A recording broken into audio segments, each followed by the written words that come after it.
Let's bring in our Middle East correspondent, Sam Kiley, in Jerusalem. Sam, welcome again. Give us a sense, if you can, of the scale of the protests and what they betoken.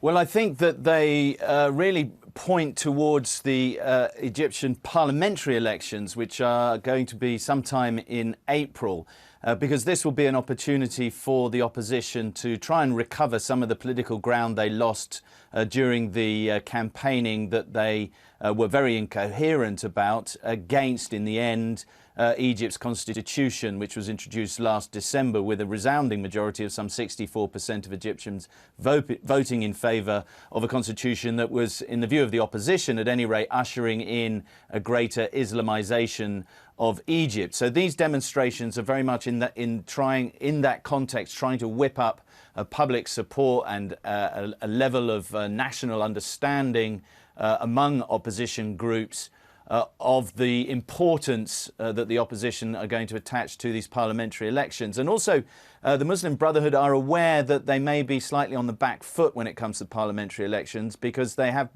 begun under President Morsi, of course, who's a member of the Muslim Brotherhood, quite a major round of social spending. They've vowed to rehabilitate some 2,000 secondary schools. They're introducing widespread sort of social benefits, particularly in the rural areas, because that is, after all, essentially where their bedrock of support derives from. There is something of a rural-urban split between the dominance of the Muslim Brotherhood and other Islamists and the liberals and secular voters who tend to be concentrated in the metropolitan areas. Yeah, it's what they call in America pork barrel politics, isn't it? Making sure you buy off your votes to make sure that the people who would be your natural supporters keep doing it. I mean, it's hard in a sense, isn't it, Sam? We were talking about this an hour ago, to look at pictures of demonstrations in Tahrir Square. You mentioned it's not just in Cairo, Alexandria, or other major cities too, but not to feel actually, when it came to it, there was the referendum on the Constitution, and actually 2/3 of people sided with Morsi.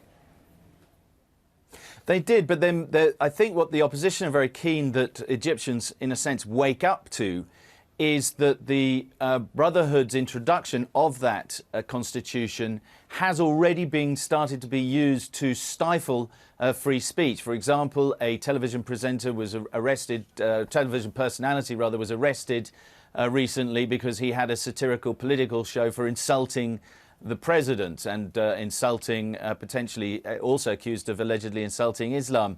There have been a number of arrests of journalists and others who have been affected by some of the elements that look fairly benign within the Constitution, but are being used increasingly by the government to suppress free speech. And if we go back exactly 2 years to when this Egyptian revolution all began, that was precisely the sort of thing that these huge demonstrations that in the end toppled the long-standing military dominance of the political scene in Egypt was all about. It was all about trying to get freedom of speech, to have something approaching the sorts of rights of the individual that many people in the West enjoy.